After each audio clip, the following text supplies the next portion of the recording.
MU tengah menghadapi musim yang penuh tantangan, dengan tim asuhan Ruben Amorim saat ini terpuruk di peringkat ke-15 Liga Inggris. Meski demikian, klub tetap aktif dalam perencanaan transfer, terutama terkait masa depan Alessandro Garnacho.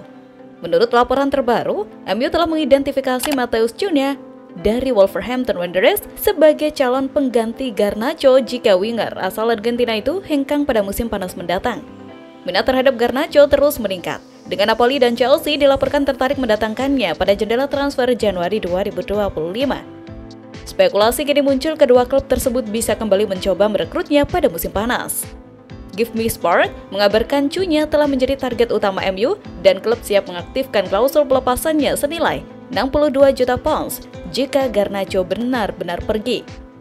Pemain asal Brasil ini telah membuktikan kemampuannya di Liga Inggris dan MU merasa optimis bahwa dirinya tertarik untuk pindah ke Old Trafford. Namun, tantangan besar harus dihadapi MU jika kedatangan Cunha. Selain nilai transfer yang cukup besar, mereka harus bersaing dengan Arsenal yang mampu menawarkan Liga Champions musim depan. Jika MU ingin mengamankan tanda tangan Cunha, mereka harus lebih meyakinkan sang pemain dengan proyek jangka panjang yang ambisius. MU berada dalam fase penting dalam perjalanan mereka pada musim ini. Saat tim sedang berada di dalam kondisi yang kurang stabil, keputusan-keputusan transfer yang tepat akan menjadi kunci bagi keberlangsungan proyek Ruben Amorim. Jika Garnacho benar-benar pergi, mendatangkan Matheus Cunha bisa menjadi solusi yang masuk akal meskipun ada tantangan besar yang harus dihadapi.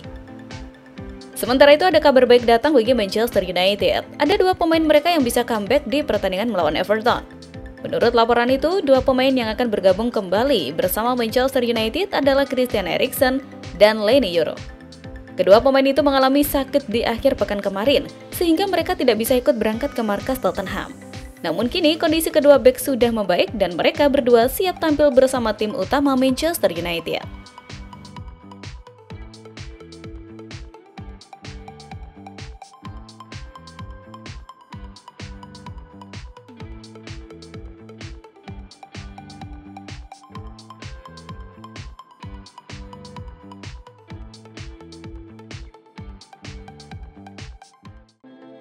Manchester United bak jatuh masih tertimpa tangga. Di hasil-hasil di Liga Inggris tak kunjung membaik, setan merah juga direcoki cedera pemain. Salah satu fakta yang menjadi pukulan besar adalah cedera yang menimpa Amad Diallo. Dia dipastikan harus menepi lama. Amad memposting pernyataan emosional di media sosial untuk mengonfirmasi cedera parahnya. Dia mungkin bakal absen hingga akhir musim ini. Padahal dia sedang menikmati musim yang menakjubkan di bawah asuhan Ruben Amorim. Meskipun jendela transfer ditutup awal bulan ini, Ruben Amorim dapat merekrut pemain gratisan untuk menutupi badai cedera di tim, terutama absennya Amad. Berikut ini pemain yang menjadi opsi menggantikan peran Amad Diallo di MU untuk sementara. 1. Carlos Vela. Menyusul kemungkinan Amad absen hingga akhir musim ini, Amorim mungkin akan melirik Vela. Dia bisa beroperasi di sayap sehingga menjadi pengganti yang sepadan untuk bintang pantai Gandhi itu. 2. Rafinha. Opsi pengganti Amad yang lain adalah mantan pemain sayap Barcelona Rafinha yang bisa bermain di sejumlah posisi. Dia cocok untuk gaya main yang dipakai Amorim karena bisa ditempatkan sebagai bek sayap atau bisa didorong lebih tinggi dalam posisi lebih menyerang. Pemain Brazil yang masih berusia 32 tahun tersebut memiliki pengalaman bermain di klub besar setelah memperkuat Barca dan PSG. 3. Daniel Amartey. Amartey bisa menjadi solusi jangka pendek untuk masalah lini tengah MU dengan absennya Maino dan Ugarte. Pemain Ghana tersebut bisa masuk dalam formasi Amorim sebagai salah satu pemain nomor 6. 4. Victor Wanyama. Victor Wanyama juga bisa menjadi pilihan. Gelandang Kenya itu menikmati masa bermain di Celtic, Southampton, dan Tottenham. Dia mempunyai pengalaman di Premier League, mencatat 159 penampilan di kasta tertinggi Inggris.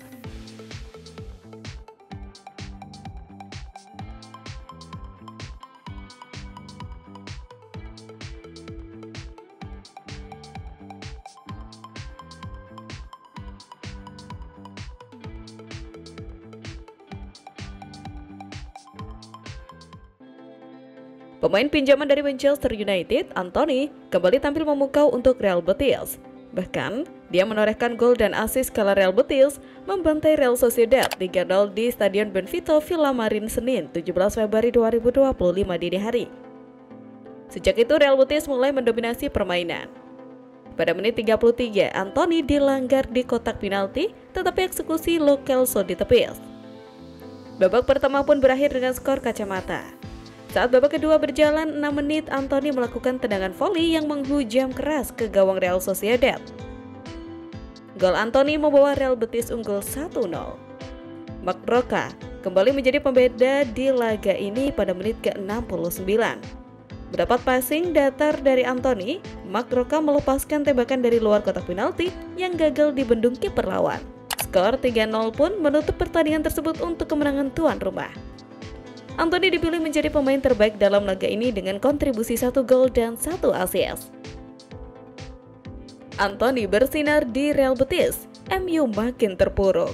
Total, Antony sudah mencetak 3 gol dan 1 assist untuk Real Betis sejak dipinjamkan dari MU pada bursa transfer musim dingin 2025.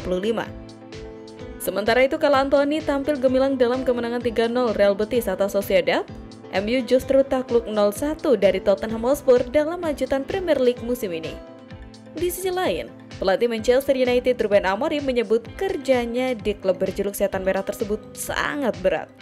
Hal ini disampaikan Amorim usai Manchester United menelan kekalahan beruntun di ajang Liga Inggris.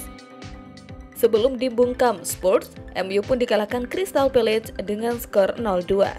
Dua kekalahan beruntun tersebut membuat Setan Merah melorot ke peringkat 15 klasemen sementara Liga Inggris. Anak-anak asuh Amorim hanya berjarak 2 peringkat dari zona degradasi. Amorim mengungkapkan terdapat kesulitan tersendiri untuk membuat skuad Manchester United bisa mengeksekusi taktiknya. Terlebih lagi, Setan Merah kehilangan sejumlah pemain akibat cedera.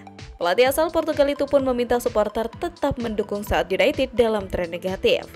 Kendati terlempar ke papan bawah, Amorim menegaskan Setan Merah harus finish di peringkat yang lebih baik.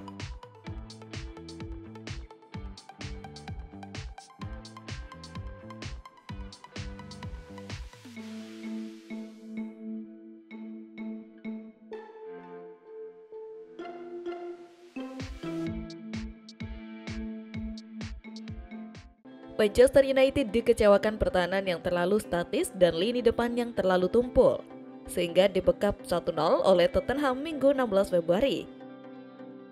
Gara-gara hasil itu, The Red Devils turun ke peringkat 15 Liga Premier Inggris dan terancam mencatatkan finish terburuk sejak degradasi pada 1974. James Maddison mencetak gol sematawayang pertandingan di menit 13, meski sebenarnya Setan Merah tak kesulitan menciptakan peluang. Yang sulit mereka lakukan justru menyelesaikannya Alexander Garnacho yang paling bersalah, sementara Rasmus Højlund lagi-lagi tak bisa masuk papan skor. The Red Devils sempat menggebrak di awal laga, tetapi justru tertinggal duluan untuk kali ke-10 dalam 12 laga liga terakhir. Pertahanan Manchester United bergeming ketika Maddison menceploskan bola rebound pada menit ke-13 setelah Andre Onana hanya bisa menepis sepakan Lucas. Garnacho melewatkan peluang emas untuk menyamakan kedudukan saat sepakannya melambung amat tinggi tepat di depan gawang, sementara Joshua Zirkzee tak sempurna menaduk bola meski tak terkawal di awal babak kedua. Menilai rating para pemain Manchester United di Tottenham Hotspur Stadium, Andre Onana 5/10. Keliru mengarahkan tepisannya terhadap Lucas sehingga berujung gol Maddison. Satu lemparannya nyaris memperdalam penderitaan Manchester United di menit akhir. Noussair Mazraoui 6/10. Apik ketika bertahan dan umpan silangnya untuk Zirkzee pantas diganjar lebih. Bruno Fernandes